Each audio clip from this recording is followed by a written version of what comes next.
Doctor ਸਾਹਿਬ ਸਤਿ ਸ਼੍ਰੀ ਅਕਾਲ, good morning. ਸਤਿ ਸ਼੍ਰੀ ਅਕਾਲ ਜੀ ਵਿਜੇ, ਗੁੱਡ ਮਾਰਨਿੰਗ। ਪਿਛਲੇ ਹਫਤੇ ਅਸੀਂ ਡਾਇਬਟੀਜ਼ ਸੰਬੰਧੀ ਗੱਲਬਾਤ ਕਰ ਰਹੇ ਸੀ ਕਿ ਡਾਇਬਟੀਜ਼ ਤੋਂ ਬਚੋ ਤੇ ਡਾਇਬਟੀਜ਼ ਹੋਣ ਦੇ ਕਾਰਨ ਕੀ ਹੁੰਦੇ ਨੇ। ਥੋੜ੍ਹਾ ਜਿਹਾ ਰੀਕੈਪ ਕਰ ਲਈਏ ਡਾਕਟਰ ਸਾਹਿਬ। ਬਿਲਕੁਲ। ਤੇ ਉਹ ਤੋਂ ਪਹਿਲਾਂ I think I know you want to say something ਕਿ ਹਾਂਜੀ, ਜੀ ਮੈਂ ਵਿਜੇ ਇਹ ਕਹਿਣਾ ਚਾਹੁੰਦਾ ਕਿ ਜੋ ਆਪਾਂ ਗੱਲਾਂ ਕਰ ਰਹੇ ਹਾਂ, ਹੂੰ ਇਹ ਮੈਡੀਕਲ ਐਡਵਾਈਸ ਨਾ ਸਮਝਣ ਸੁਣਨ ਵਾਲਾ ਇਹਨੂੰ ਪਲੀਜ਼। ਜਿਹੜੀ ਦਵਾਈ 'ਚ ਆਪਣੇ ਰੋਕਥਾਮ ਕਰਨੀ ਆ, ਵਧਾਉਣੀ ਘਟਾਉਣੀ ਆ ਜਾਂ ਕੋਈ ਮੈਨੇਜ ਕਰਨਾ, ਉਹ ਹਮੇਸ਼ਾ ਆਪਣੇ ਫੈਮਿਲੀ ਡਾਕਟਰ, ਨਰਸ ਪ੍ਰੈਕਟੀਸ਼ਨਰ, ਕਿਸੇ ਡਾਇਟੀਸ਼ੀਅਨ ਨਾਲ ਸਲਾਹ ਕਰਕੇ ਕਰਨਾ ਚਾਹੀਦਾ। ਇਹ ਆਪਾਂ ਐਜੂਕੇਸ਼ਨਲ ਜੀ ਮੋਟੇ ਤੌਰ 'ਤੇ ਜਾਣਕਾਰੀ ਸਾਂਝੀ ਕਰ ਰਹੇ ਹਾਂ, ਹੂੰ ਪਰ ਇਹਦਾ ਮਤਲਬ ਇਹ ਨਹੀਂ ਕਿ ਕੱਲ੍ਹ ਨੂੰ ਦਵਾਈਆਂ ਬੰਦ ਕਰਕੇ ਤੇ ਕੋਲੈਸਟਰੋਲ, ਸ਼ੂਗਰ ਸਾਰਾ ਕੁਛ ਹੂੰ ਸਿਰਫ ਇਸ ਨਾਲ ਕੰਟਰੋਲ ਕਰਨ ਦੀ ਕੋਸ਼ਿਸ਼ ਕਰੀਏ। ਇਹਦਾ ਸੁਮੇਲ ਆ, ਜੀ ਪਰ ਇਸ ਬਾਰੇ ਸੁਚੇਤ ਹੋਣਾ ਬਹੁਤ ਜ਼ਰੂਰੀ ਹੈ। ਜੀ ਪਿਛਲੇ ਹਫਤੇ ਡਾਕਟਰ ਸਾਹਿਬ ਤੁਸੀਂ ਜਿਹੜੀ ਗੱਲ ਦੱਸੀ ਸੀ ਉਹ ਇਹ ਸੀ ਕਿ ਕਈ ਵਾਰੀ ਜਦੋਂ ਡਾਇਬਟੀਜ਼ ਡਿਟੈਕਟ ਹੁੰਦੀ ਆ ਹਾਂਜੀ, ਤਾਂ ਫਿਰ ਫੋਕਸ ਇਸ ਗੱਲ ਵੱਲ ਹੋ ਜਾਂਦਾ ਵੀ ਜੀ ਸ਼ੂਗਰ ਦਾ ਲੈਵਲ ਲੋ ਕਰੋ, ਇਹ ਤਾਂ ਘੱਟ ਹੋਣੀ ਜ਼ਰੂਰੀ ਆ। ਵੀ that should not be the main focus. ਥੋੜ੍ਹਾ ਜਿਹਾ ਉਹ ਜਿਹੜੇ ਪੁਆਇੰਟਸ ਨੇ ਜੇ ਦੁਬਾਰਾ ਤੋਂ ਇੱਕ ਵਾਰੀ ਰਿਵਾਈਜ਼ ਜੇ ਕਰਾ ਦੂੰ। ਹਾਂਜੀ ਵਿਜੇ। ਸੋ ਅਕਸਰ ਡਾਇਬਟੀਜ਼ ਆਮ ਪਤਾ ਸਭ ਨੂੰ ਕਿ ਸ਼ੂਗਰ ਵਧੀ ਨੂੰ ਡਾਇਬਟੀਜ਼ ਕਹਿੰਦੇ ਨੇ। ਹੂੰ ਉਹਦਾ ਮਤਲਬ ਕਿ ਬਲੱਡ ਦੇ ਵਿੱਚ ਸ਼ੂਗਰ ਦਾ ਲੈਵਲ ਜੋ ਹੋਣਾ ਚਾਹੀਦਾ ਉਸ ਪੱਧਰ ਤੋਂ ਜ਼ਿਆਦਾ ਹੈ। ਇਹ ਸਿੰਪਟਮ ਹੈ। ਇਹਦਾ ਪਤਾ ਲੱਗਦਾ ਕਈ ਵਾਰੀ ਤੇ ਕੁਝ ਸਿੰਪਟਮਸ ਆਉਂਦੇ ਨੇ, ਵੀਕਨੈਸ, ਜਿਵੇਂ ਜ਼ਿਆਦਾ ਪਿਆਸ ਲੱਗਣੀ, ਜ਼ਿਆਦਾ ਵਾਸ਼ਰੂਮ ਜਾਣਾ, ਜ਼ਿਆਦਾ ਭੁੱਖ ਲੱਗਣੀ, ਪਰ ਅਕਸਰ ਬਲੱਡ ਟੈਸਟ ਤੋਂ ਪਤਾ ਲੱਗਦਾ। ਜੀ ਸੋ ਰੈਗੂਲਰ ਆਪਣੇ ਸਰੀਰ ਦੇ ਟੈਸਟ ਕਰਾ ਕੇ ਉਹਨਾਂ ਨੰਬਰਸ ਬਾਰੇ ਸੁਚੇਤ ਹੋਣਾ ਜ਼ਰੂਰੀ ਹੈ, ਹੂੰ ਜਿੰਨਾ ਛੇਤੀ ਪਤਾ ਲੱਗ ਜਾਏ। ਸੈਕੰਡ ਜਿਹੜਾ ਗੋਲ ਹੈ ਨਾ, ਈਵਨ ਕੋਲੈਸਟਰੋਲ ਦੀਆਂ ਦਵਾਈਆਂ 'ਤੇ ਰਿਸਰਚ ਆਈ ਹੈ ਕਿ ਜੀ ਕੱਲਾ ਜੇ ਕੋਲੈਸਟਰੋਲ ਦੀਆਂ ਗੋਲੀਆਂ ਖਾ ਕੇ ਉਹਦਾ ਨੰਬਰ ਘਟਾ ਲਓ, ਹੂੰ ਸਿਰਫ ਇਹੀ ਕੀਤਾ ਜਾਵੇ, ਹੋਰ ਕੁਛ ਨਾ ਬਦਲਿਆ ਜਾਏ, ਤੇ ਉਹਦੇ ਨਾਲ ਕੋਲੈਸਟਰੋਲ ਤਾਂ ਘਟ ਜਾਂਦਾ, ਪਰ ਸ਼ਾਇਦ ਹਾਰਟ ਅਟੈਕ ਹੋਣ ਨਾ ਹੋਣ ਦੇ ਵਿੱਚ ਕੋਈ ਬਹੁਤਾ ਫਰਕ ਨਹੀਂ ਪੈਂਦਾ। ਉਹ ਅੱਛਾ ਜੀ ਇਸੇ ਤਰ੍ਹਾਂ ਹੀ ਜੇ ਸ਼ੂਗਰ, ਸਿਰਫ ਸ਼ੂਗਰ ਘਟਾਉਣ 'ਤੇ ਹੀ ਫੋਕਸ ਹੋਵੇ, ਇਕੱਲੀ ਸ਼ੂਗਰ ਘਟਾਉਣੀ, ਹੋਰ ਕੁਛ ਨਹੀਂ ਕਰਨਾ, ਲਿਪਿਡਸ, ਟਰਾਈਗਲਿਸਰਾਈਡ, ਵੇਟ, ਇਨਫਲੇਮੇਸ਼ਨ ਬਾਡੀ 'ਚ ਉੱਦਾਂ ਹੀ ਰਵੇ, ਬਸ ਸ਼ੂਗਰ ਘਟਾ ਲੈਣੀ ਹੈ। ਤੇ ਉਹ ਜਿਵੇਂ ਇਨਸੂਲਿਨ ਥੋੜ੍ਹੀ ਥੋੜ੍ਹੀ ਵੱਧ ਦੇ ਕੇ ਵੀ ਘਟਾਈ ਜਾਂਦੀ ਕਈ ਵਾਰੀ, ਹੈ ਨਾ। ਜੀ ਕੱਲਾ ਉਹ ਹੱਲ ਨਹੀਂ ਹੈ। ਸੋ ਸਿਰਫ ਜਿਹੜੇ ਨੰਬਰਸ ਨੇ, ਜਦੋਂ ਤੁਹਾਡੇ ਡਾਕਟਰ ਬਲੱਡ ਟੈਸਟ ਕਰਾ ਕੇ ਉਹ ਨੰਬਰ ਦੇਖਦੇ ਆ, ਤੇ ਉਹ ਇੱਕ ਨੰਬਰ ਕੱਲਾ ਕੋਈ ਬਹੁਤੇ ਮਾਇਨੇ ਨਹੀਂ ਰੱਖਦਾ, ਹੂੰ ਉਹ ਬਿਗਰ ਪਿਕਚਰ ਦੇਖਦੇ ਆ ਜੀ ਕਿ ਸ਼ੂਗਰ ਵੱਧਦਾ, ਬਲੱਡ ਪ੍ਰੈਸ਼ਰ ਕਿਵੇਂ ਆ, ਵੇਟ ਕਿਵੇਂ ਆ। ਸੋ ਸਾਰਿਆਂ ਦਾ ਸੁਮੇਲ ਹੋਣਾ ਜ਼ਰੂਰੀ ਹੈ। ਤੇ ਜਦੋਂ ਸ਼ੂਗਰ ਹੋਵੇ, ਡਾਇਬਟੀਜ਼ ਹੋਵੇ, ਤੇ ਉਹਦਾ ਮੁੱਢਲਾ ਕਾਰਨ ਇਨਸੂਲਿਨ ਰੈਜ਼ਿਸਟੈਂਸ, ਜਿਹਨੂੰ ਕਿਹਾ ਜਾਂਦਾ ਹੈ ਕਿ ਸਰੀਰ 'ਚ ਇਨਸੂਲਿਨ ਦੀ ਵਰਤੋਂ ਸਹੀ ਨਹੀਂ ਹੋ ਰਹੀ, ਹੂੰ ਉਹ ਆ। ਜੀ ਸੋ ਇਨਸੂਲਿਨ ਰੈਜ਼ਿਸਟੈਂਸ ਨੂੰ ਰਿਵਰਸ ਕਰਨਾ, ਹੂੰ ਕਿ ਸਰੀਰ ਇਨਸੂਲਿਨ ਦੀ ਸਹੀ ਵਰਤੋਂ ਕਰ ਸਕੇ, ਬਜਾਏ ਕਿ ਡੋਜ਼ਸ ਵਧਾਈਆਂ ਜਾਣ, ਉਹ ਅਸਲ ਰਿਵਰਸਲ ਜਿਹਨੂੰ ਕਹਿੰਦੇ ਆ ਵੀ ਸ਼ੂਗਰ ਤੋਂ ਨਿਜਾਤ ਪਾਉਣ ਲਈ ਸਭ ਤੋਂ ਵਧੀਆ ਉਹ ਸਟ੍ਰੈਟਜੀ ਹੈ। ਜੀ ਅੱਛਾ ਹੁਣ ਜਦੋਂ ਇਹ ਹੈ ਜੀ ਕਿ ਸ਼ੂਗਰ ਨੂੰ ਕਿਵੇਂ ਕੰਟਰੋਲ ਕਰਨਾ। ਇੱਕ ਤਾਂ ਹੋ ਗਿਆ ਕਿ ਪਹਿਲਾਂ ਉਹ ਆਈਟਮਸ ਹੀ ਨਾ ਖਾਧੀਆਂ ਜਾਣ ਜਿਨ੍ਹਾਂ ਦੇ ਨਾਲ ਕਿ ਇਹ ਖਤਰਾ ਵੱਧਦਾ। ਹਾਂਜੀ, ਪਰ ਤੁਸੀਂ ਇਹ ਗੱਲ ਵੀ ਲਾਸਟ ਵੀਕ ਕਿਵੇਂ ਦੱਸਦੇ ਸੀਗੇ ਕਿ ਸਿਰਫ ਉਹਨਾਂ ਖਾਣ ਵਾਲੀਆਂ ਚੀਜ਼ਾਂ ਤੋਂ ਗੁਰੇਜ਼ ਕਰਨਾ ਹੀ ਇਸ ਗੱਲ ਦੀ ਗਾਰੰਟੀ ਨਹੀਂ ਆ ਬਿਲਕੁਲ। ਕਿ ਸ਼ੂਗਰ ਤੋਂ ਬਚਾ ਰਹੇਗਾ, ਡਾਇਬਟੀਜ਼ ਤੋਂ ਬਚਾਅ ਹੋਇਆ ਰਹੇਗਾ। ਹਾਂਜੀ, ਇਹ ਵੀ ਗੱਲ ਸਹੀ ਹੈ ਨਾ ਜੀ। ਸੋ ਬਿਲਕੁਲ ਸਹੀ ਹੈ ਵੀਰੇ। ਸ਼ੂਗਰ ਨਾ, ਮੇਰੇ ਦੋਨਾਂ ਪੇਰੈਂਟਸ ਨੂੰ ਡਾਇਬਟੀਜ਼ ਸੀ, ਹੂੰ ਟਾਈਪ ਹੂੰ 2 ਡਾਇਬਟੀਜ਼। ਹੂੰ ਮੋਮ ਨੂੰ ਜ਼ਿਆਦਾ ਸੀਗੀ, ਹੂੰ ਤੇ ਉਹ ਟੀਚਰ ਸੀਗੇ। ਮਿੱਠਾ ਖਾਣ ਦਾ ਬੜਾ ਸ਼ੌਕ ਸੀ ਉਹਨਾਂ ਹੂੰ ਨੂੰ, ਪਰ ਬਹੁਤ ਪਰਹੇਜ਼ ਕਰਦੇ ਸੀ। ਹੂੰ ਤੇ ਕਈ ਵਾਰੀ ਨਾ ਘਰ ਮਿਠਾਈ ਆਈ ਹੋਣੀ, ਤੇ ਉਹਨਾਂ ਨੇ ਚਾਹ ਫਿੱਕੀ ਪੀਣੀ, ਹੂੰ ਤੇ ਗੁਲਾਬ ਜਾਮੁਨ ਰੱਖਿਆ ਹੋਣਾ ਪਲੇਟ 'ਚ ਨਾਲ। ਫਿਰ ਮੈਂ ਉਹਨਾਂ ਨੂੰ ਦੇਖਿਆ, ਗੁਲਾਬ ਜਾਮੁਨ ਕਈ ਵਾਰੀ ਉਹ ਧੋਂਦੇ ਹੁੰਦੇ ਸੀ, ਕਹਿੰਦੇ ਇਹਦੇ 'ਚੋਂ ਮਿੱਠਾ ਨਿਕਲ ਜੂਗਾ। ਹੂੰ ਉਹ ਹਾਸੇ ਵਾਲੀ ਗੱਲ ਆ, ਪਰ ਉਹ ਸ਼ੂਗਰ ਇਸ ਤਰ੍ਹਾਂ ਠੀਕ ਨਹੀਂ ਹੁੰਦੀ। ਹੂੰ ਸੋ ਸ਼ੂਗਰ ਵਧਣ ਦਾ ਜਿਹੜਾ ਕਾਰਨ ਆ ਇਨਸੂਲਿਨ ਰੈਜ਼ਿਸਟੈਂਸ ਦਾ, ਉਹ ਜਿਵੇਂ ਆਪਾਂ ਗੱਲ ਕੀਤੀ ਸੀ ਕਿ ਜਿੱਥੇ ਫੈਟ ਨਹੀਂ ਹੋਣੀ ਚਾਹੀਦੀ, ਜੀ ਉੱਥੇ ਜਮ੍ਹਾਂ ਹੋ ਜਾਏ। ਰਾਈਟ ਜਿਵੇਂ ਮਸਲਸ ਦੇ ਵਿੱਚ, ਮਸਲ ਸੈੱਲ ਦੇ ਵਿੱਚ ਫੈਟ ਜਮ੍ਹਾਂ ਹੋ ਜਾਏ, ਲਿਵਰ ਦੇ ਵਿੱਚ ਫੈਟ ਜਮ੍ਹਾਂ ਹੋ ਜਾਏ, ਜਿਹਨੂੰ ਫੈਟੀ ਲਿਵਰ ਕਹਿੰਦੇ ਆ, ਉਹਦੇ ਨਾਲ ਇਨਸੂਲਿਨ ਦੀ ਰੈਜ਼ਿਸਟੈਂਸ ਵੱਧਦੀ ਹੈ। ਹੂੰ ਸੋ ਉਹਨੂੰ ਟਰੀਟ ਕਰਨ ਲਈ ਇਕੱਲਾ ਮਿੱਠਾ ਖਾਣਾ ਘੱਟ ਕਰ ਦੇਣਾ ਹੱਲ ਨਹੀਂ ਹੈ। ਜੀ ਕਈ ਵਾਰੀ ਸਗੋਂ ਬੜੀ ਫਰਸਟ੍ਰੇਸ਼ਨ ਹੁੰਦੀ ਹੈ, ਰਾਈਟ ਬੜਾ ਤੰਗ ਹੁੰਦੇ ਨੇ ਲੋਕ ਕਿ ਯਾਰ ਮੈਂ ਤਾਂ ਕੁਝ ਖਾਧਾ ਵੀ ਨਹੀਂ, ਫਿਰ ਵੀ ਮੇਰੀ ਹੂੰ ਸ਼ੂਗਰ ਵੱਧ ਹੈ। ਸੋ ਇਹ ਸਮਝਣਾ ਕਿ ਓਵਰਆਲ ਆਪਣੇ ਸਰੀਰ 'ਚ ਡਾਇਟ, ਕੈਲਰੀਜ਼ ਕੰਟਰੋਲ ਕਰਨੀਆਂ, ਟੋਟਲ ਐਨਰਜੀ ਕਿੰਨੀ ਜਾ ਰਹੀ ਹੈ, ਨਾਲ ਐਕਸਰਸਾਈਜ਼ ਤੇ ਨਾਲ ਸਟ੍ਰੈਸ ਕੰਟਰੋਲ ਕਰਨੀ, ਇਹ ਸਾਰਿਆਂ ਦਾ ਸੁਮੇਲ ਜ਼ਰੂਰੀ ਹੈ। ਜੀ ਸੋ ਅਕਸਰ ਧਿਆਨ ਸਿਰਫ ਦਵਾਈ ਵੱਲ ਦਿੱਤਾ ਜਾਂਦਾ ਜਾਂ ਇਨਸੂਲਿਨ ਦੇ ਟੀਕੇ ਵੱਲ ਦਿੱਤਾ ਜਾਂਦਾ, ਪਰ ਧਿਆਨ ਹਰੇਕ ਚੀਜ਼ ਵੱਲ ਦੇਣ ਦੀ ਲੋੜ ਹੈ। ਡਾਕਟਰ ਸਾਹਿਬ ਦਾਲਚੀਨੀ ਬੜੀ ਰეკਮੈਂਡ ਕੀਤੀ ਜਾਂਦੀ ਹੈ ਨਾ, ਜੇ ਕਿਸੇ ਦਾ ਸ਼ੂਗਰ ਲੈਵਲ ਸ਼ੂਟ ਅਪ ਹੁੰਦਾ ਹੋਵੇ, ਕਿਹਾ ਹਾਂਜੀ, ਜਾਂਦਾ ਇਹ ਸਿਹਤ ਵਾਸਤੇ ਚੰਗੀ ਹੈ। ਹਾਂਜੀ, ਸਿਨੇਮਨ ਸੱਚਮੁੱਚ ਫਾਇਦੇਮੰਦ ਹੈ ਜੀ। ਬਿਲਕੁਲ ਵਿਜੇ। ਜਿੱਦਾਂ ਆਪਾਂ ਗੱਲ ਕਰਦੇ ਹੁੰਦੇ ਹਾਂ ਕਿ ਫਾਰਮਾਸਿਊਟੀਕਲ ਇੰਡਸਟਰੀ ਆ, ਹੂੰ ਸੋ ਜਿਹੜੀਆਂ ਦਵਾਈਆਂ ਬਣਦੀਆਂ ਨੇ ਉਹਨਾਂ ਨੂੰ ਫਾਰਮਾਸਿਊਟੀਕਲ ਕਿਹਾ ਜਾਂਦਾ। ਇਸੇ ਤਰ੍ਹਾਂ ਹੀ ਜਿਹੜੀਆਂ ਦੇਸੀ ਦਵਾਈਆਂ ਨੇ, ਹੂੰ, ਉਹਨਾਂ ਨੂੰ ਨਿਊਟਰਾਸਿਟੀਕਲ ਕਿਹਾ ਜਾਂਦਾ ਕਿ ਇਹਨਾਂ 'ਚ ਹੂੰ। ਨਿਊਟ੍ਰੀਸ਼ਨ ਆ, ਹੈਗੀਆਂ ਖਾਣ ਵਾਲੀਆਂ ਚੀਜ਼ਾਂ ਨੇ, ਪਰ ਇਹਨਾਂ ਦਾ ਮੈਡੀਸਿਨਲ ਇਫੈਕਟ ਆ, ਨਿਊਟਰਾਸਿਟੀਕਲ ਮੈਂ ਨਿਊਟਰਾਸਿਟੀਕਲ। ਪਹਿਲੀ ਵਾਰ ਸੁਣਿਆ ਜੀ ਵਰਡ ਇਹ। ਹਾਂਜੀ, ਸੋ ਇਹ ਟਰਮ ਕਾਫੀ ਯੂਜ਼ ਹੁੰਦੀ ਆ ਲਾਈਫਸਟਾਈਲ ਮੈਡੀਸਨ ਦੇ ਹੂੰ, ਦੁਨੀਆ ਦੇ ਵਿੱਚ, ਕਿ ਨਿਊਟਰਾਸਿਟੀਕਲ ਨੇ, ਹੂੰ, ਕਿ ਖਾਣ ਲਈ ਚੰਗੀਆਂ ਨੇ, ਪਰ ਇਹਨਾਂ ਦੇ ਦਵਾਈਆਂ ਵਾਲੇ ਫਾਇਦੇ ਨੇ। ਹੂੰ, ਹੁਣ ਸਮਝਣ ਦੀ ਗੱਲ ਫਿਰ ਇਹੀ ਹੈ ਕਿ ਉਹ ਮੈਡੀਸਨ ਆ। ਹੂੰ, ਸੋ ਜੇ ਉਹਨੂੰ ਆਪਾਂ ਇਹ ਸੋਚ ਲਈਏ ਕਿ ਮੈਂ ਵੱਧ ਖਾ ਲੈਣੀ ਆ, ਮੈਂ ਹੂੰ, ਗੁਲਾਬ ਜਾਮੁਨ ਖਾ ਲੂੰਗਾ, ਹੂੰ, ਹੂੰ, ਨਾਲ ਹੂੰ। ਸਿਨੇਮਨ ਖਾ ਲੂੰ, ਉਹਦਾ ਐਂਟੀਡੋਟ ਨਹੀਂ ਆ ਹੈ ਉਹ। ਨਾ, ਨਾਲ ਦਾਲਚੀਨੀ ਹਾਂ, ਲੈ ਹਾਂ। ਲੂੰਗਾ, ਜਾਂ ਸਿਨੇਮਨ ਬਨ ਖਾ ਲਓ, ਜੀ, ਹੈ ਨਾ, ਜੀ, ਜੀ। ਜਾਂ ਸਿਨੇਮਨ ਵਾਲੀ ਲਾਟੇ ਲੈ ਲਓ। ਹੂੰ।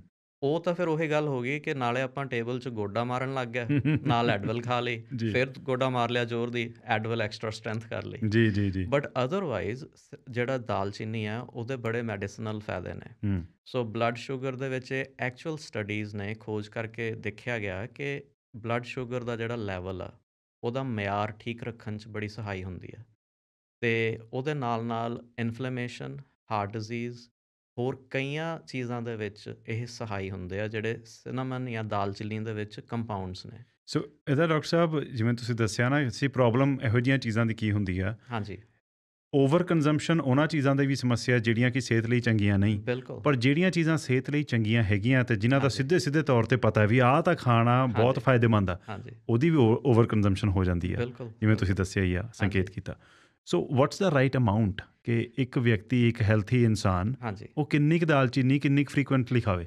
ਸੋ ਦਾਲਚੀਨੀ ਦੇ ਸਾਈਡ ਇਫੈਕਟ ਬੜੇ ਘੱਟ ਨੇ। ਹੂੰ, ਨਿਊਟਰਾਸਿਟੀਕਲਸ ਦਾ ਅਕਸਰ ਇਹ ਫਾਇਦਾ ਹੁੰਦਾ ਕਿ ਉਹਨਾਂ ਦੇ ਸਾਈਡ ਇਫੈਕਟ ਘੱਟ ਹੁੰਦੇ ਨੇ, ਪਰ ਫਿਰ ਵੀ ਜ਼ਿਆਦਾ ਨਹੀਂ ਲੈਣੀ ਚਾਹੀਦੀ। ਹੂੰ, ਕੁਛ ਕੰਪਾਊਂਡਸ ਜਿਵੇਂ ਆਮ ਅਕਸਰ ਸੁਣਨ ਨੂੰ ਮਿਲਦਾ ਕਿ ਗਾਊਟ ਹੋ ਗਿਆ ਜਾਂ ਜੀ, ਕਿਡਨੀ ਸਟੋਨ ਹੋ ਗਿਆ, ਅਤੇ ਉਹਨਾਂ ਨੂੰ ਕੁਛ ਖਾਣੇ ਮਨ੍ਹਾ ਕੀਤੇ ਜਾਂਦੇ ਨੇ।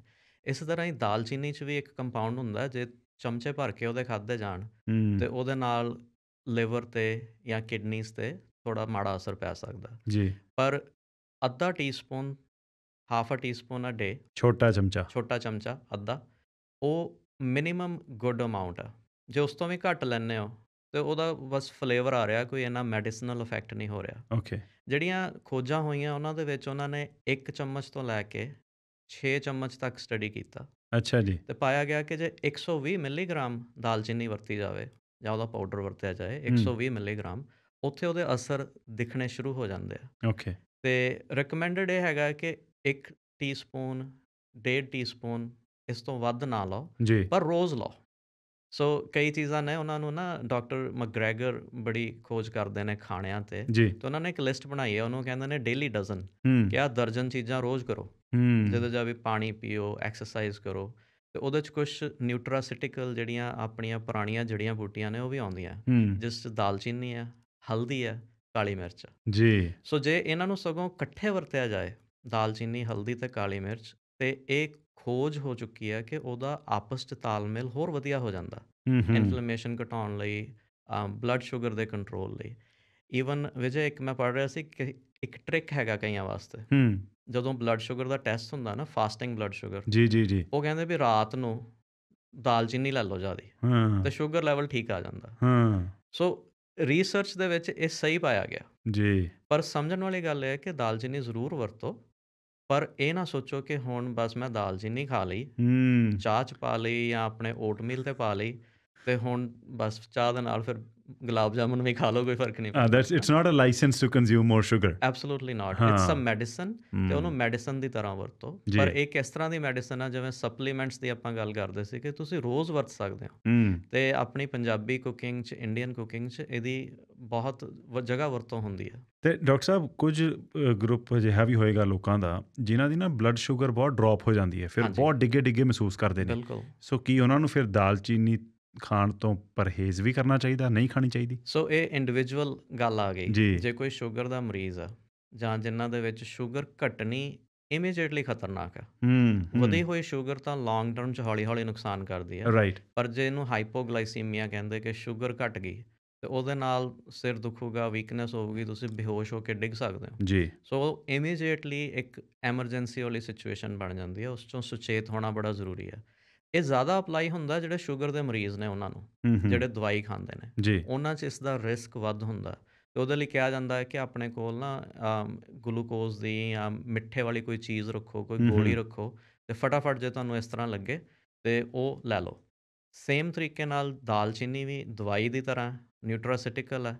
ਇਹਦਾ ਤੁਹਾਡੇ ਸਰੀਰ 'ਤੇ ਇਫੈਕਟ ਵੇਖਣਾ ਪੈਣਾ ਕਿ ਜੋ ਦਵਾਈਆਂ ਬਾਕੀ ਖਾ ਰਹੇ ਹੋ ਉਹਦੇ ਨਾਲ ਕੀ ਪੈਂਦਾ। ਜੀ। ਜੇ ਆਲਰੇਡੀ ਸ਼ੂਗਰ ਦੀਆਂ ਦਵਾਈਆਂ ਖਾ ਰਹੇ ਹੋ ਤੇ ਦਾਲਚੀਨੀ ਦਾ ਅਮਾਊਂਟ ਵਧਾ ਤਾ ਹੂੰ। ਤੇ ਉਹ ਆਪਸ 'ਚ ਗੜਬੜ ਹੋ ਸਕਦੀ ਆ। ਜੀ। ਜਿਵੇਂ ਅਕਸਰ ਕਿਹਾ ਜਾਂਦਾ ਹੈ ਕਿ ਕੁਝ ਚੀਜ਼ਾਂ ਖੂਨ ਨੂੰ ਪਤਲਾ ਕਰਦੀਆਂ ਨੇ। ਰਾਈਟ। ਜੇ ਬੇਬੀ ਐਸਪਰਿਨ ਖਾ ਰਿਹਾ ਹੈ ਕੋਈ ਜਾਂ ਖੂਨ ਪਤਲਾ ਕਰਨ ਵਾਲੀ ਦਵਾਈ ਖਾ ਰਹੇ ਨੇ ਤੇ ਉਹਨਾਂ ਨੂੰ ਖਿਆਲ ਰੱਖਣਾ ਚਾਹੀਦਾ ਕਿ ਅਸੀਂ ਖੂਨ ਪਤਲਾ ਕਰਨ ਵਾਲੀ ਜਿਹੜੀ ਹਰਬ ਹੈ, ਜਿਨਸੈਂਗ ਜਾਂ ਅਦਰਕ ਲਸਣ 'ਚ ਵੀ ਇਹ ਚੀਜ਼ ਪਾਈ ਗਈ ਹੈ, ਜੀ। ਉਹ ਅਮਾਊਂਟ ਠੀਕ ਰੱਖੀਏ। ਜੀ। ਸੋ ਉੱਥੇ ਜਿਵੇਂ ਆਪਾਂ ਸ਼ੁਰੂ 'ਚ ਗੱਲ ਕੀਤੀ ਸੀ ਕਿ ਆਪਣੇ ਡਾਕਟਰ ਨਾਲ, ਆਪਣੇ ਨਰਸ ਪ੍ਰੈਕਟੀਸ਼ਨਰ ਨਾਲ ਜ਼ਰੂਰ ਰਾਬਤਾ ਕਾਇਮ ਕਰਕੇ ਹੂੰ। ਇਹ ਚੀਜ਼ਾਂ ਟਰਾਈ ਕਰੋ। ਹੂੰ। ਤੁਹਾਡੇ ਫੈਮਿਲੀ ਡਾਕਟਰ ਬੜੇ ਖੁਸ਼ ਹੋਣਗੇ ਜੇ ਤੁਸੀਂ ਆਪਣੀ ਸ਼ੂਗਰ, ਆਪਣਾ ਭਾਰ, ਬਲੱਡ ਪ੍ਰੈਸ਼ਰ ਕੰਟਰੋਲ ਕਰ ਲਓਗੇ। ਜੀ। ਪਰ ਦਵਾਈ ਦੇ ਨਾਲ ਛੇੜਖਾਨੀ ਕਰਨੀ ਖਤਰਨਾਕ ਹੋ ਸਕਦੀ ਹੈ। ਜੀ, ਜੀ, ਜੀ।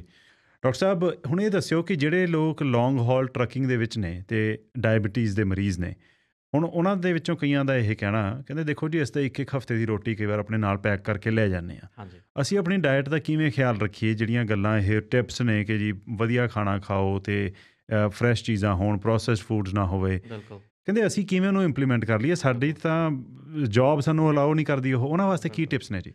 ਸੋ ਵਿਜੇ, ਬੜਾ ਵਾਜਬ ਸਵਾਲ ਆ ਤੇ ਟਰੱਕਿੰਗ, ਕੰਸਟਰਕਸ਼ਨ ਇਹ ਬੜੇ ਹਾਰਡ ਪ੍ਰੋਫੈਸ਼ਨ ਨੇ। ਜੀ। ਮੈਨੂੰ ਲੱਗਦਾ ਹੁੰਦਾ ਵੀ ਅਸੀਂ ਤਾਂ ਬੜਾ ਸੌਖਾ ਕੰਮ ਕਰਦੇ ਹਾਂ। ਹੂੰ। ਸੋ ਪਰ ਕਈ ਵਾਰੀ ਜਿਹੜੀ ਚੀਜ਼ ਮੁਸ਼ਕਲ ਹੁੰਦੀ ਹੈ ਨਾ, ਹੂੰ। ਉਹਦੇ 'ਚੋਂ ਹੀ ਉਹਦਾ ਵਧੀਆ ਹੱਲ ਵੀ ਨਿਕਲ ਆਉਂਦਾ। ਜੀ। ਸੋ ਜਿੱਦਾਂ ਤੁਸੀਂ ਦੱਸਿਆ ਵੀ ਹਫ਼ਤੇ ਵਾਸਤੇ ਜਾਣਾ ਹੂੰ। ਤੇ ਹਫ਼ਤੇ ਦਾ ਖਾਣਾ ਪਹਿਲਾਂ ਹੀ ਤਿਆਰ ਕਰਕੇ ਜਾਣਾ, ਇਹ ਇੱਕ ਬਲੈਸਿੰਗ ਆ। ਹੂੰ। ਤੁਹਾਨੂੰ ਇੱਕ ਮੌਕਾ ਮਿਲ ਗਿਆ ਕਿ ਪੂਰੇ ਹਫ਼ਤੇ ਬਾਰੇ ਪਹਿਲਾਂ ਹੀ ਸੋਚ ਲਓ ਜੀ। ਕਿ ਕੀ ਖਾਣਾ। ਅਕਸਰ ਔਨ ਦੀ ਸਪੌਟ ਪਲੈਨਿੰਗ ਹੁੰਦੀ ਆ। ਉੱਧਰੋਂ ਭੁੱਖ ਲੱਗੀ ਹੁੰਦੀ ਹੈ ਤੇ ਹੂੰ। ਫਿਰ ਹੁੰਦਾ ਵੀ ਮੇਰੇ ਸਾਹਮਣੇ ਜੋ ਆਇਆ ਮੈਂ ਖਾ ਲੈਣਾ। ਜਦ ਹੂੰ। ਡਰਾਈਵ ਕਰਦੇ ਹਾਂ, ਹਾਈਵੇਜ਼ ਦੇ ਆਲੇ ਦੁਆਲੇ ਚੰਗੇ ਖਾਣੇ ਨਹੀਂ ਮਿਲਦੇ। ਜੀ। ਜੀ। ਟਰੱਕ ਸਟਾਪਸ ਤੇ ਰੈਸਟ ਏਰੀਆਜ਼ ਤੇ ਚੰਗੇ ਖਾਣੇ ਨਹੀਂ ਮਿਲਦੇ। ਹੂੰ। ਪਰ ਜੇ ਤੁਸੀਂ ਪਲਾਨ ਨਹੀਂ ਕੀਤਾ, ਤੁਹਾਨੂੰ ਭੁੱਖ ਲੱਗੀ ਹੈ, ਫਿਰ ਜੋ ਮਿਲਦਾ ਉਹੀ ਖਾਓਗੇ ਜੀ। ਤੇ ਉਹ ਚੰਗਾ ਨਹੀਂ ਹੈ। ਹੂੰ। ਸੋ ਪਹਿਲੀ ਗੱਲ ਤਾਂ ਇਹ ਕਿ ਪਲਾਨ ਕਰੋ।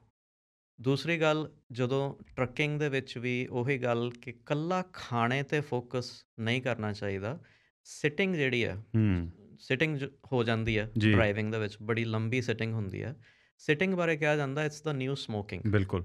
ਸੋ ਟਰੱਕਰਸ ਲਈ ਖਾਸ ਕਰਕੇ ਬੜਾ ਜ਼ਰੂਰੀ ਹੈ ਕਿ ਜਿਵੇਂ ਆਪਾਂ ਗੱਲ ਕਰ ਰਹੇ ਸੀ, ਇੱਕ ਐਕਰੋਨਿਮ ਹੈਗਾ PILAF, ਅੱਛਾ ਜੀ। PILAF। ਅੱਛਾ ਜੀ। ਸੋ ਇਹ ਮਾਸਟਰਿੰਗ ਡਾਇਬਟੀਜ਼ ਕਰਕੇ ਇੱਕ ਆਰਗੇਨਾਈਜੇਸ਼ਨ ਹੈ, ਉਹਨਾਂ ਤੋਂ ਮੈਂ ਇਹ ਸੁਣਿਆ। ਜੀ। PILAF 'ਚੋਂ ਕਹਿੰਦੇ ਨੇ ਕਿ blood pressure, okay. Ideal body weight, ਹੂੰ। ਆਈ ਹੂੰ। ਫॉर ਆਪਣਾ ਭਾਰ, ਬਲੱਡ ਪ੍ਰੈਸ਼ਰ, ਜੀ। ਭਾਰ, ਐਲ ਤੋਂ ਲਿਪਿਡਸ ਕਿ ਜਦੋਂ ਬਲੱਡ ਟੈਸਟ ਹੋਇਆ ਤੁਹਾਡੇ ਟਰਾਈਗਲਿਸਰਾਈਡ, HDL, LDL ਸਾਰੇ ਲਿਪਿਡਸ ਕਿਹੋ ਜਿਹੇ ਸੀਗੇ, ਤੇ ਫਿਰ ਤੁਹਾਡਾ A1C ਹੂੰ। ਜੋ ਹੂੰ। ਬਲੱਡ ਸ਼ੂਗਰ ਦਾ ਟੈਸਟ ਹੈ, ਤੇ ਐਂਡ ਦੇ ਵਿੱਚ F ਜਿਹੜੀ ਫਾਸਟਿੰਗ ਬਲੱਡ ਸ਼ੂਗਰ ਆ। ਜੀ। ਇਹ ਸਾਰੀਆਂ ਚੀਜ਼ਾਂ ਬਾਰੇ ਅਵੇਅਰ ਹੋਵੋ। ਹੂੰ। ਹੂੰ। ਸੋ ਜੇ ਤੁਸੀਂ ਸੋਚੀਏ ਆਪਾਂ ਕਿ ਮੈਂ ਇਕੱਲਾ ਖਾਣਾ ਠੀਕ ਕਰਕੇ ਇਹਦਾ ਹੱਲ ਕਰ ਲੈਣਾ, ਜੀ। ਨਹੀਂ ਹੋਊਗਾ, ਬੜੀ ਮੁਸ਼ਕਲ ਆਊਗੀ, ਫਿਰ ਰਾਈਟ। ਫਰਸਟ੍ਰੇਸ਼ਨ ਹੋਊਗੀ।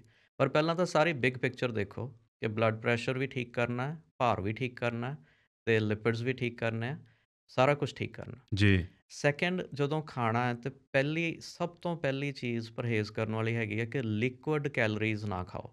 ਹੂੰ। ਹੂੰ। ਲਿਕੁਇਡ ਸ਼ੂਗਰ ਦੀ ਕੰਜ਼ੰਪਸ਼ਨ ਨਾ ਕਰੋ। ਜੀ। ਜਿਵੇਂ ਚਾਹ, ਕੌਫੀ ਦੀ, ਜੂਸਿਸ ਦੇ ਵਿੱਚ ਮਿੱਠਾ ਹੁੰਦਾ ਜਿਹੜੀ ਤਰਲ ਪਦਾਰਥ ਦੇ ਵਿੱਚ ਸ਼ੂਗਰ ਹੈ ਨਾ, ਉਹ ਹੂੰ। ਸਾਰਿਆਂ ਨਾਲੋਂ ਮਾੜੀ ਹੈ। ਹੂੰ। ਹੂੰ। ਸਰੀਰ ਇਸ ਤਰ੍ਹਾਂ ਬਣਿਆ ਕਿ ਖਾਣੇ ਦੇ ਵਿੱਚ ਜਿਹੜੀ ਸ਼ੂਗਰ ਆ ਜੋ ਸਰੀਰ ਨੂੰ ਮਿਲਣੀ ਆ, ਉਹਦੇ ਨਾਲ ਫਾਈਬਰ ਵੀ ਮਿਲੇ। ਜੀ। ਸੋ ਹਮੇਸ਼ਾ ਹਰ ਮੀਲ ਦੇ ਵਿੱਚ ਫਾਈਬਰ ਦਾ ਅਮਾਊਂਟ ਵਧੀਆ ਹੋਣਾ ਚਾਹੀਦਾ, ਜੀ। ਜੋ ਕਿ ਜਿਹੜੇ ਐਨੀਮਲ ਪ੍ਰੋਡਕਟਸ ਨੇ, ਜਿੰਨੇ ਵੀ ਮੀਟ ਆ, ਜਿੰਨੀ ਵੀ ਡੇਅਰੀ ਆ, ਉਹਦੇ 'ਚ ਜ਼ੀਰੋ ਹੁੰਦਾ। ਉਹਦੇ ਹੂੰ। 'ਚ ਫਾਈਬਰ ਦਾ ਅਮਾਊਂਟ ਹੈ ਹੀ ਨਹੀਂ। ਜੀ। ਸੋ ਜਿਸ ਤਰ੍ਹਾਂ ਦੀ ਕੁਦਰਤੀ ਬਣਤਰ ਹੈ ਸਰੀਰ ਦੀ, ਉਹ ਉਸ ਤਰੀਕੇ ਨਾਲ ਜੇ ਸਾਰਾ ਕੁਝ ਕੀਤਾ ਜਾਏ, ਤੇ ਜਿਹੜੀਆਂ ਆਪਾਂ ਗੱਲਾਂ ਕੀਤੀਆਂ ਬਲੱਡ ਪ੍ਰੈਸ਼ਰ, ਵੇਟ, ਲਿਪਿਡਸ, ਇਹਨਾਂ ਸਾਰਿਆਂ ਨੂੰ ਇਕੱਠਾ ਹੀ ਫਾਇਦਾ ਹੁੰਦਾ। ਹੂੰ। ਹੂੰ। ਸੋ ਜਦੋਂ ਲੌਂਗ ਹਾਲ ਜਾਣਾ ਹੈ, ਪਹਿਲਾਂ ਤਾਂ ਜਦੋਂ ਘਰ ਖਾਣਾ ਬਣਦਾ, ਕੋਸ਼ਿਸ਼ ਕੀਤੀ ਜਾਏ ਉਹਦੇ 'ਚ ਤੇਲ ਦੀ ਵਰਤੋਂ ਨਾ ਕੀਤੀ ਜਾਏ, ਹੂੰ। ਹੂੰ। ਕਿਉਂਕਿ ਇੱਕ ਤਾਂ ਸਿਟਿੰਗ ਜੌਬ ਹੈ, ਜੀ। ਤੇਲ ਨਿਰੀ ਫੈਟ ਆ। ਆਪਾਂ ਅੱਗੇ ਵੀ ਗੱਲ ਕੀਤੀ ਸੀ ਕਿ ਕੁਕਿੰਗ ਆਇਲਸ ਚੰਗੇ ਨਹੀਂ ਹੈਗੇ, ਉਹ ਸਿਹਤ ਲਈ ਹਾਨੀਕਾਰਕ ਨੇ। ਜੀ। ਸੋ ਬਿਨਾਂ ਤੇਲ ਤੋਂ ਬਣਾਓ। ਜਿਹੜੀ ਦਾਲ ਸਬਜ਼ੀ ਬਣਾਉਂਦੇ ਆ ਉਹਨੂੰ ਬਿਨਾਂ ਡਰ ਤੋਂ ਖਾਓ। ਹੂੰ। ਦਾਲ ਖਾਣ ਦੇ ਨਾਲ ਕੋਈ ਨੁਕਸਾਨ ਨਹੀਂ ਹੋਊਗਾ, ਸਗੋਂ ਸ਼ੂਗਰ ਦਾ ਲੈਵਲ ਲੰਬੇ ਸਮੇਂ ਲਈ ਸਹੀ ਰਹੂਗਾ। ਜੀ।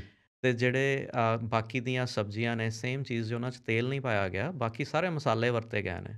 ਆਪਣਾ ਤੜਕਾ ਲਾਇਆ ਗਿਆ ਉਹਨੂੰ ਚੀਜ਼ਾਂ ਦੇ ਨਾਲ ਸਿਵਾਏ ਤੇਲ ਤੋਂ। ਜੀ, ਤੇ ਉਸ ਖਾਣ ਤੋਂ ਬਿਲਕੁਲ ਨਹੀਂ ਡਰਨਾ ਚਾਹੀਦਾ, ਚਾਹੇ ਉਹਦੇ 'ਚ ਆਲੂ ਹੋਣ, ਚਾਹੇ ਉਹ 'ਚ ਸ਼ੱਕਰਕੰਦੀ ਹੋਵੇ, ਜੋ ਕਿ ਜੀ, ਮਿੱਠੀਆਂ ਚੀਜ਼ਾਂ ਸਟਾਰਚੀ ਮੰਨੀਆਂ ਜਾਂਦੀਆਂ ਨੇ। ਜੀ, ਪਰ ਜੇ ਤੁਹਾਡੀ ਡਾਇਟ ਦੇ ਵਿੱਚ ਪ੍ਰੋਸੈਸਡ ਕਾਰਬੋਹਾਈਡਰੇਟਸ, ਜਿਸ 'ਚ ਸਾਰੇ ਆਟੇ ਆ ਜਾਂਦੇ ਆ, ਜਿੰਨੀਆਂ ਵੀ ਬ੍ਰੈਡਾਂ ਨੇ, ਬੇਕਿੰਗ, ਕੇਕਸ, ਜਿੰਨੀ ਵੀ ਚੀਜ਼ ਪ੍ਰੀ ਪੈਕੇਜਡ ਆਉਂਦੀ ਹੈ, ਜੀ, ਈਵਨ ਰੋਟੀ ਨੂੰ ਵੀ ਆਪਾਂ ਕੰਸੀਡਰ ਕਰ ਸਕਦੇ ਹਾਂ ਕਿ ਇਹ ਬਹੁਤ ਜ਼ਿਆਦਾ ਅਮਾਊਂਟ 'ਚ ਖਾਣ ਵਾਲੀ ਚੀਜ਼ ਨਹੀਂ ਹੈਗੀ। ਹੂੰ। ਸੋ ਗ੍ਰੇਨਸ ਜਿਹੜੇ ਨੇ, ਕਿਹਾ ਜਾਂਦਾ ਕਿ ਉਹ ਆਟੇ ਵਰਤੋ ਜਾਂ ਗ੍ਰੇਨਸ ਉਹ ਵਰਤੋ ਜਿਹੜੇ ਇੰਟੈਕਟ ਹੋਣ, ਜਿਹੜੇ ਪੂਰੇ ਹੋਣ। ਸੋ ਕਿਹੜੇ ਆਟੇ ਹੋਏ ਜੀ ਉਹ? ਸੋ ਇੱਕ ਤਾਂ ਜਦੋਂ ਆਪਾਂ ਗ੍ਰੇਨਸ ਦੀ ਗੱਲ ਕਰਦੇ ਹਾਂ, ਜਿਹੜੇ ਬਲੈਕ ਰਾਈਸ ਜਾਂ ਵਾਈਲਡ ਰਾਈਸ ਜਿਹਨੂੰ ਕਿਹਾ ਜਾਂਦਾ, ਜੀ, ਜੀ, ਜੀ। ਜਿਹੜੀ ਰਿਫਾਈਨ ਨਹੀਂ ਹੋਈ।